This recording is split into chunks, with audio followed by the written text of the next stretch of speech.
在半梦半醒的时候呢，有人说着钟离和跟钟铁明的故事。等你醒来的时候呢，发现自己跌进文本的世界里，为了抚平灾难，回到原来的世界。在这个游戏里，你就是一名侦探哦。那这个桌游的名字呢，叫做《发生什么事》？请问是徐光祖的太太在骂他的情人吗？不是。请问徐光祖是不是原本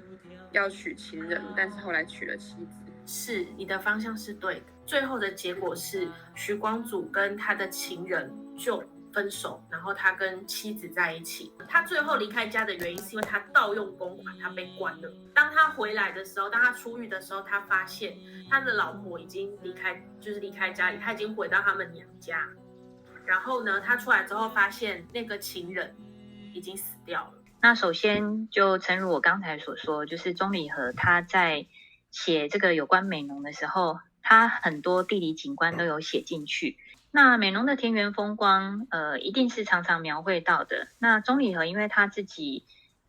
没有下过田因为身体的关系，但是他所接触到的农民非常的多，然后他的生活周遭都是农田啊、稻作啊，还有美浓山。然后所以他就常常把这些自然景物写进去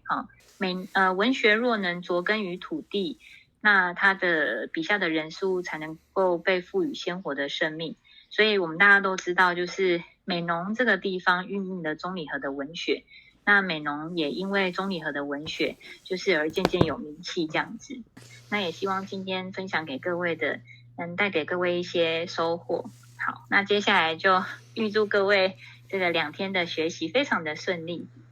我就想说，用一个像流浪者一样的钟离和晚年的钟离和，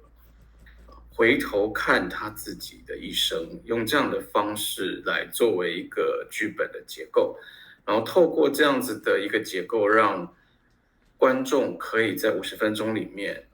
听到他早期的故事。12笔身毛如龙，有着一张血盆巨口和一条尾巴的怪物，他正在把世界拖向一个不可知的地方，然后将身一抖，于是骑在那上面的人，连同他们的生活，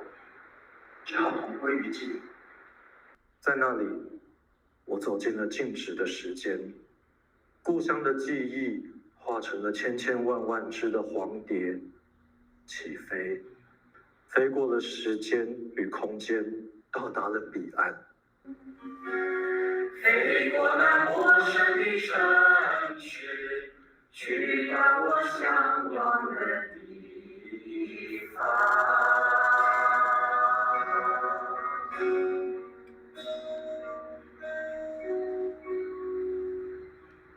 我觉得对我来讲蛮新鲜的，因为会觉得他们讲的声音就是我用听的比我用看的可能会再更有想象力，这样更容易进入那个。如果只是看那个字，可能会睡着，是不是？是在最后的时候让李和去说出"但这次我活下来了"的那个强烈的那个感觉，我觉得还蛮深刻的。就是那种，也许在经历过那么多事情，不同的人生阶段都有不同的时代考验，但是也许在这个之中你都是有选择的。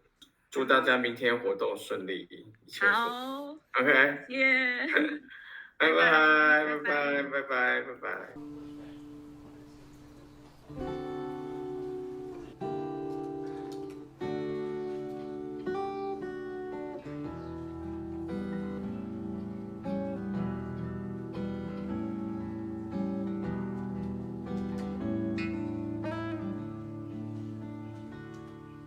日头一步步跌落山那度，跌落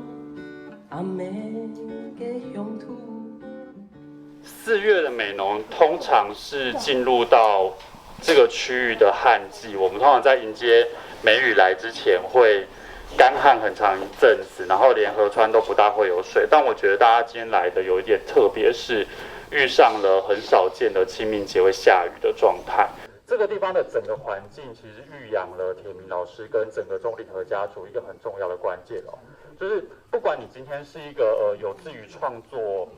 的人，或者是你对文学有兴趣的人我自己的感觉是，通常是先有一个地方之后，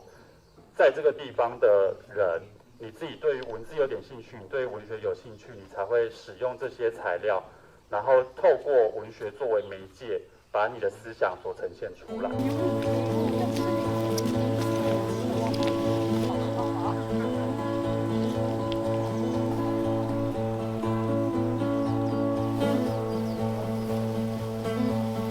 当年我走进，就申祥来我们学校演唱，然后那时候我虽然是美浓人，可是很少回来，非常少回来。我只是觉得怎么可能，就是这个这个传统的客庄农村，竟然有组了一个乐团，然后还来大学演唱，怎么可能？但是他们刚出道没多久，我迟到了，然后门一推开，我一听到母语，我的眼泪就掉下来了，然后我也不知道为什么，那个不知道为什么，就是创作的很强烈的动机，因为你必须要借由创作，或者是去表达，你才能为自己找到那个有点像是打开宝箱，里面到底是什么。即兴其实它需要的就是放空、放松跟玩，就是去玩。我说停，那就停，然后有时候也是自然而然。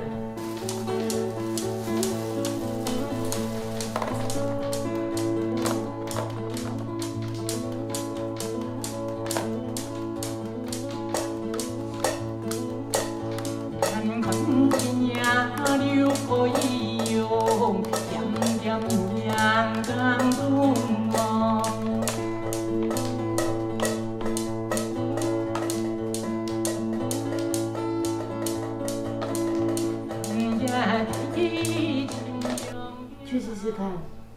转换节奏，因为单个节奏它非常安全。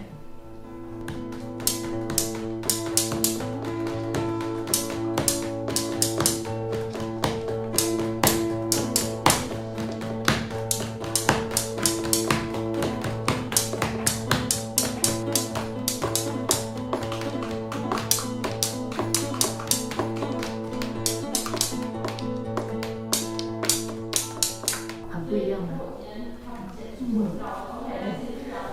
有时候你会觉得不一定合拍，但所谓的合拍是什么呢？重点其实是放自己去尝试，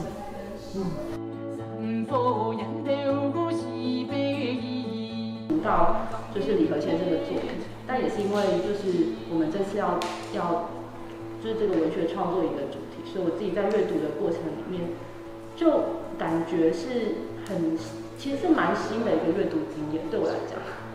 就是看到他们去描写我感觉我应该是很熟悉的一个区域，然后也觉得说看到里面有很多切入的层面。从田野里牵起一道闪闪发光的阳焰，一出屋子，日光便像无数万只水蛭，死死吸着我们的皮肤。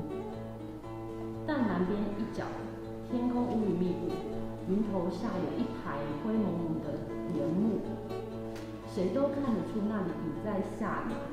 在这个季节里，这种西北雨几乎是天天必下。他们正在田里面做事，为什么你会突然去关注到天气呢？可能是因为你正在做一件需要看天气的事情。因为假设我们今天只是在房间睡觉，我们可能根本不会看到那个西北雨是这样子过，所以他在户外，这是一个文本告诉我们的事情。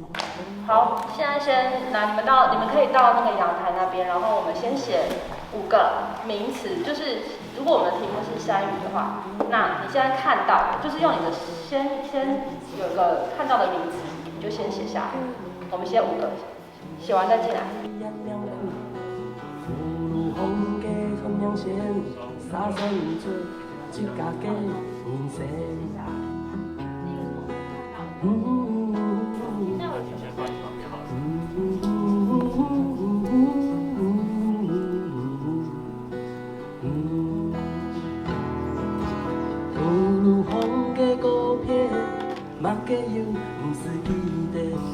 雨如风的孤片，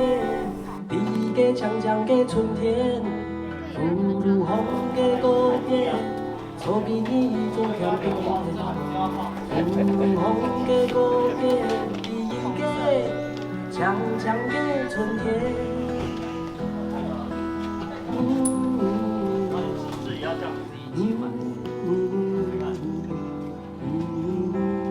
仔细看那个同学们所采集的那个植物的这个部分，跟他们所调出来的，其实他们是真的很用心的把植物放在旁边，然后一点一点去比照，然后涂出来的。然后我们也觉得，其实，在调色板，我们其实是用这个应该是对纸板去作为调色板，其实也是可以再利用的一个媒介来作为一个调色板。然后每一个人的调色盘，因为我们觉得其实创作跟人的个性跟关联性其实是很强的，所以你的个性其实会投射在你所创作出来的，不管是文字或者是绘画，甚至是音乐。现在要说一个故事的名字叫《大神跟大神》。我今天早上一整天就是都在哭，可能因为老师的声音太平静，所以我就从刚刚一直哭到现在，他其实接触到我的地方。我觉得这个就很像是一个，就是哪一天你不小心撞到，然后就有情的，然后你可能也不知道你在哪里撞到，然后撞到的是哪里，你自己可能都没有发觉。然后就在你手不小心碰到你那个出现的地方，然后你就开始很痛，所以你就会很不想要去碰它。所以我觉得想要找出这个状态到底为什么会变成这样，是我今天在这个最大的收获。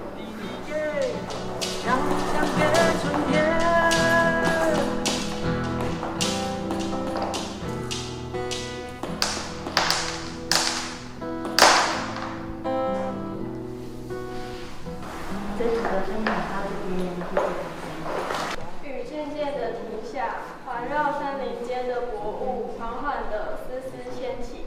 慢慢地和天上的云朵合而为一。天朝潮湿的落叶，滴滴露水，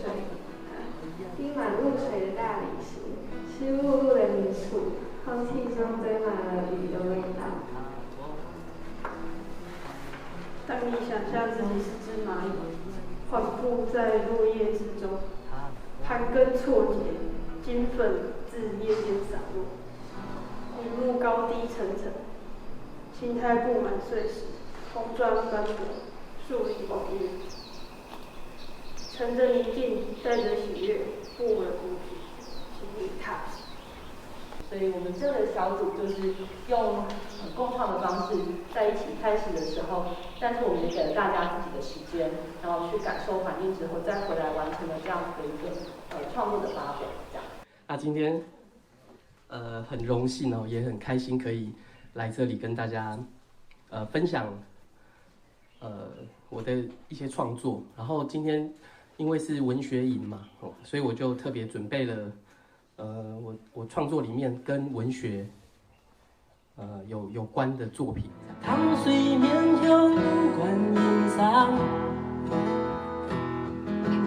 在下莲家心田漫，山下披头伴梦想，龙潭故乡挂心中。谈故乡挂心葱，阴暗跳九重，一条线，整数片天空走数片暗部，一条线发出幼稚的艰苦，画的幼稚的日记簿。就来跳舞，太横子圈圈浮东部。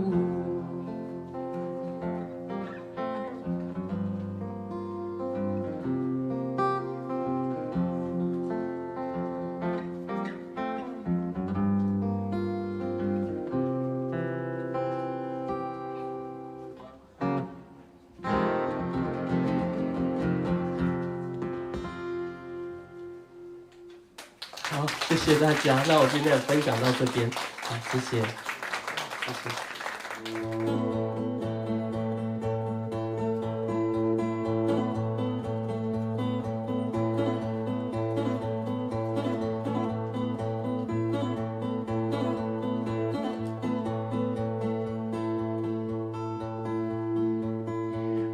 树云烟故春季，别山农场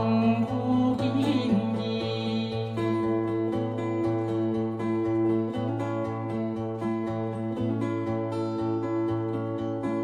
山坡沿流过西北意，文章给笔的亲自意，向哪来人哪来钱哪？就是我来的哟，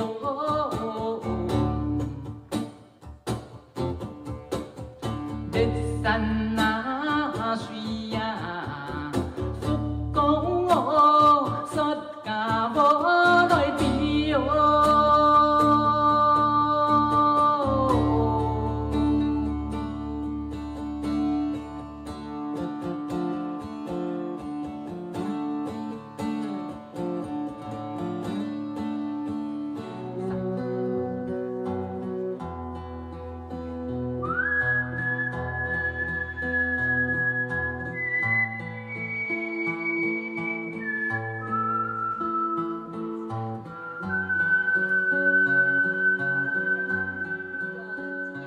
青春叙事曲。